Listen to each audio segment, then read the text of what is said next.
Now, let's go on and look at the United States now. So the headline is 140 million Americans have had coronavirus.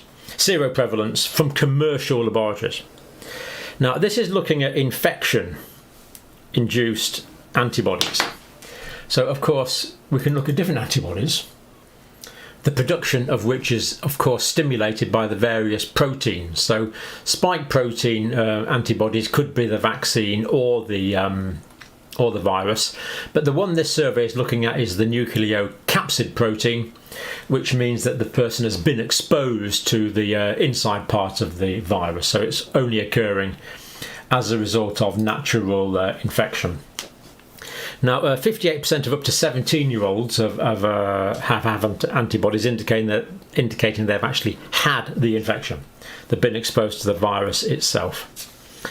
Now, this data is from 72,000 blood samples taken in January, so it's clearly a bit out of date already. And it's a percentage in the United States resolving or past infection with SARS coronavirus 2. Or so they are saying, but in fact, because it's looking at antibodies, people that had the natural infection early on in the pandemic may well no longer have detectable levels of antibody. So this is an absolute minimum number. So the actual 140 million is a completely minimum number, and that's one of the reasons why it's a minimum number. So not how much antibody is present. And then this is a direct quote: do not necessarily indicate the percentage of people with sufficient antibody protection against reinfection. I mean, really, are they really saying here that the factor in reinfection is antibody levels? I would have thought the longevity of protection is determined by the B and T cells. So, now, given this is coming from the CDC, a bit disappointing that they seem to be implying that, because we know that vaccination will dramatically increase antibodies in the short term. But what we're interested in is long-term immunity with the B and the T memory cells. So quite why they put that in like that is a bit difficult to determine. These percentages do not include people who have been vaccinated against SARS coronavirus 2 and have no history of infection. So that's natural infection. 140 million from there. Now, they have a link to a paper here. So I clicked on that link and I thought, oh, that's good, they've got a paper, I'll go direct to that and get the results. But that took us to a paper that was dated to September 2020. So really, I mean, the CDC here are referring to as a paper from 2020, and they're strongly implying that immunity is determined by antibody levels. Not impressed, to be quite honest. Given the amount of money you poor taxpayers in the United States are paying these guys, not really impressed so far at all. Anyway, so I went directly to the site, which was up to date. Well, when was it up to date? It's rather hard to tell. It's certainly no later than January, and of course we're 6 weeks, minimum of 6 weeks later into Omicron now. So the number of infections there could easily have doubled, easily. So it could be 280 million people have been exposed to the virus quite easily. That is quite, in my view, that's quite feasible. But the zero prevalence estimates in January, 43.3% of the American population. Number of estimated infections, 140 million. Number of cases, in other words, the times this has been detected.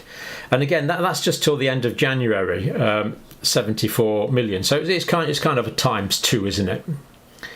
But as we've said, this number is a minimum for the number of people that have been actually infected, because they're only looking for antibodies, and antibody cover will wane. And as we said, that's looking at the nucleocapsid antibody. Zero prevalence by demographics, quite interesting in the States here. So this one is zero prevalence by demographics, so age. So here we see 0, 20, 40, 60, 80% in numbers. These are the sample sizes. So they've taken 20,000 there, 16,000 there, 22,000 there, 14,000 in that age group. So if we take 0 to 17-year-olds, they've taken 14,000 samples, and they've found that the prevalence there is around about 60%. So it's higher. The prevalence is higher in younger people of natural infection. older people have had lower levels of natural exposure, at least as of January. Male, female, as you'd expect, you wouldn't really expect a difference there, would you? Estimated seroprevalence estimates percentages here. So again, we do see this going up quite dramatically to about the 43% we are now.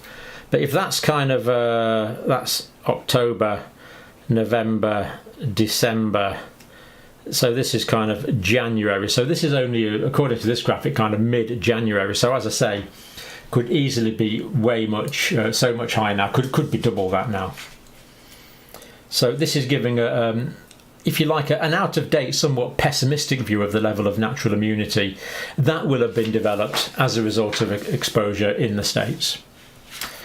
So they do seem to be, they're giving the minimum levels of protection, I think, here.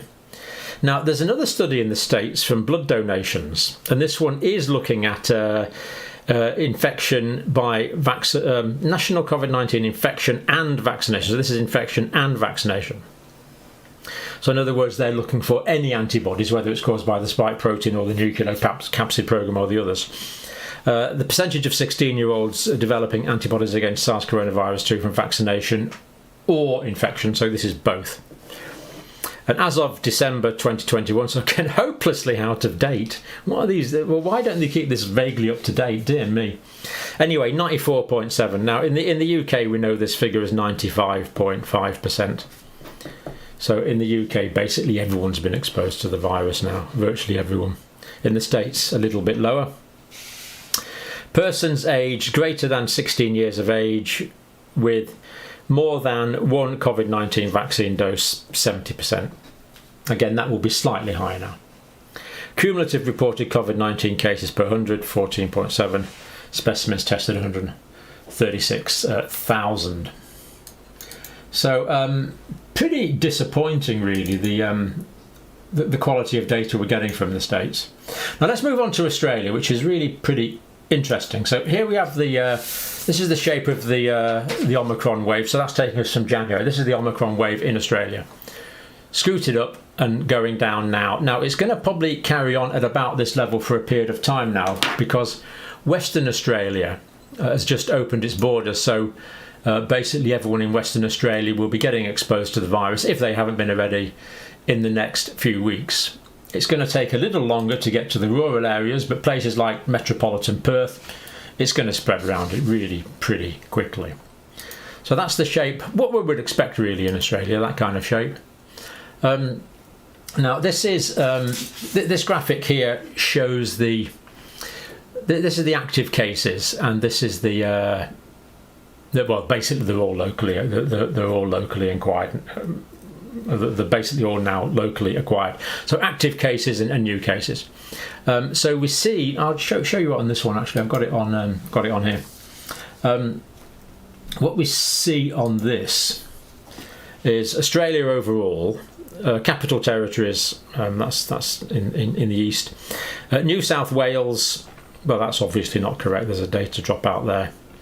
Northern Territories, Queensland, South Australia, Tasmania, Victoria. So still going on in the east. But what's happening now, Western Australia's just opened up. So these numbers in Western Australia will be going up. They will be going up. Well, they'll be going up now. As we speak, they'll be going up now. Current COVID-19 cases in hospital and intensive care in Australia. So this is the country overall. And here we see the effect of Omicron on a highly vaccinated population, and it's not great, but it's nothing like some of the previous waves. Absolutely nothing like it.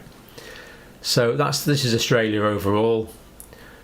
Hospitalised, we've got 1,684 not in ITU, 105 in ITU, 1,753 for the whole country. So as I say, because of the phase of the pandemic, I'm expecting the New South Wales figures to stay flat, then start going down soon. Same for the Queensland figures, same for the Victoria figures. But the Western Australia figures will be going up because they've just opened up. They are a bit behind.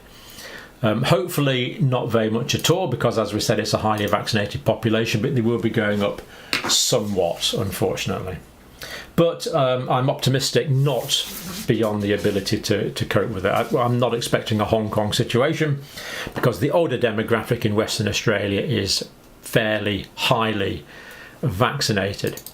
Now finally today we'll look at the Office for National Statistics data. Just before I look at some graphics, let's look at this. Now the prevalence, I was just talking to Tim Spector about this yesterday.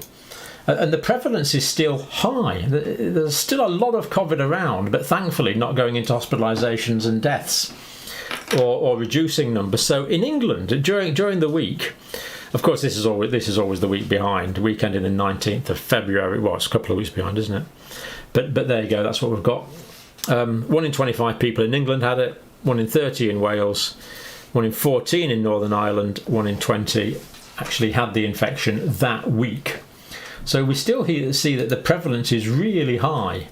And you could argue that this is good news because this is inducing a lot of natural immunity. So England percentage testing positive is starting to go down somewhat now, round about the just under 4% mark as we've noticed. Scotland still going up. Curious, Scotland's still going up. I'm expecting that to level off pretty soon, but potentially remain at this reasonably high level for a period of time. Tim Spector yesterday thought that we might be stuck with these kind of levels for a period of time. Didn't quite say how long, but potentially till the better weather arrives. But if people aren't getting sick, and it's producing more immunity, then how big a problem is that? Now this is BA2 and BA1. Now this is still surprising. So again, this latest data is showing that BA2 is not displacing BA1 very quickly at all in England. It has done somewhat in Northern Ireland. Why the difference there is not clear. Now BA2 is more common than BA1 in Northern Ireland. But why we're not following the Denmark pattern and BA2 is taking over rapidly is curious. It is curious, and there's no obvious reason for that. I can't think of an obvious reason, and I haven't seen one postulated really either. The hospital admissions, well, this is good news, that they are going down. I mean, there's a steady reduction in hospital admissions, which we're delighted to see. Now, this is quite interesting. This is like a comparative graphic. So these are infections. So alpha became dominant, beta became dominant. Alpha became dominant, beta was only in South Africa, delta became dominant. Let's go and say we get it right, there you go, delta became dominant, and Omicron became dominant. And here we see percentage testing positive, so by far the highest number of people testing positive. Okay, the testing was somewhat better, at least for the early stages. Testing's gone off now quite a lot. But actually, take that back, this is not based on testing, this is the Office for National Statistics data. So the number of cases officially in the UK has gone down dramatically, but the COVID symptom tracker data is still showing relatively high numbers. And these numbers here are from the Office for National Statistics survey. So the survey data is staying high, while the official numbers of cases are going down because they're not being reported. So this is actually good survey-based data. So we can say that the level of infection was higher during Omicron than in the previous waves. We don't have the data for back here really on that, but it's looking likely. But then if we go down and we look at, say, the hospitalisations when alpha became prevalent, very high. Delta became prevalent, hospitalisations here lower, because of the higher vaccination status that was around and some developing natural immunity as well. Whereas Omicron, yes, there has been some increase in hospitalisations, but that's going down, as we've seen, quite nicely now. But has infected huge numbers of people based on the ONS survey data. So that is the closest thing to real numbers that we have, really. So that's quite an interesting comparator. And deaths, likewise, deaths when alpha became prominent, deaths went very high. Delta became prominent in this period here, but good vaccination status, so deaths were nothing like as high. Had it not been for vaccination, we could have seen this curve all over again in times of Delta, but we didn't. and this slight uptick in deaths that we've seen in terms of Omicron, purely because of the large numbers of people all infected at the same time. Well, that was quite interesting. Deaths, well, you can see the waves there, and they're going down. So encouraging that the deaths are currently going down in the UK. Now, people seem determined to misunderstand this, deaths with COVID and deaths from COVID, and I really don't see why the emotion is there. I say one little thing about it and people like jump at me for it, but let's look at the definitive data, just so, as we've done 100 times on this channel. So COVID-19 was the underlying cause of the majority of deaths where COVID-19 was mentioned anywhere on the death certificate. England and Wales, so we see that roughly 75% of cases, that's the 75% line there, at the moment are deaths from COVID. That means this other 25% are deaths with COVID. In other words, the infection was coincidental to the cause of the death. So we see 3/4 of the deaths where COVID is mentioned on the death certificates are actually caused by COVID. In other words, these people would have gone on living for days, weeks, months, years, or potentially a decade or two longer, although the average age of death is still around about 82, so we're probably talking months to several years longer. But nevertheless, we do see that this is clearly reflected in the data. So most of these deaths, 3/4 of these deaths, are deaths from COVID, 25% are deaths with COVID. I don't think that's too hard to understand. And these are the main comorbidities.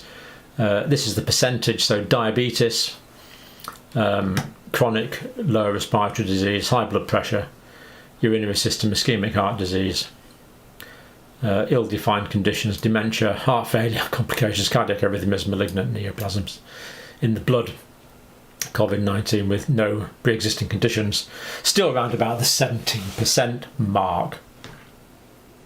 So hopefully that now is clarified, and I think that's the only that's the last slide I think we had on that. Now I'm just going to show you one more thing today. This is a letter. I don't know really what I can show you here, but this is a letter from a British Member of Parliament to their constituent about the issue of aspiration. So the constituent wrote to their MP, as I asked people to. The Green Book, which is our vaccination book, states it's not necessary to aspirate as part of the process of vaccination because there are no large blood vessels at the recommended injection sites. Now, I might as well show you these again, seeing we're here. This is the injection site, and as we see, here's some large blood vessels. Can you see that? Yep, there's some large blood vessels there around about the injection site. So unless that anatomy is wrong, but there we see some more deep in the muscle. These are blood vessels and their concomitant veins, venae comminantes, the veins that go over the artery. So we clearly see in that area there we have these large blood vessels. And here we see the anterior circumflex humeral artery and the veins that go with that, just not illustrated in this. And here we see other large vessels. There's the artery going into the deltoid, and there's the vein taking blood away from the deltoid. And those last three pictures are all from Gray's Anatomy.